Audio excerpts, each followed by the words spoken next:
So what's up guys, welcome to my channel. আজকে আমার মানি আর আমার মা বানাচ্ছে ম্যাঙ্গো আইসক্রিম। তো চলো আসো, এই দেখো আজকে আমরা ফ্রিজে রাখবো আর কালকে বোঝা যাবে কিরকম হবে।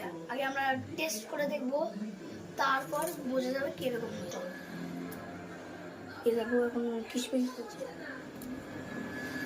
আপনি জাস্ট ভাবতে পারবেন না, বেসিক্যালি স্বামী আমার ফ্যামিলি মেম্বার সম্পর্কে আমার যা হয়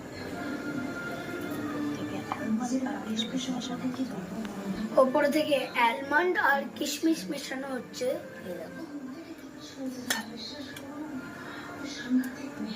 তারপর আমরা ফ্রিজে রাখবো আর কালকে বোঝা যাবে কিরকম টেস্ট হবে।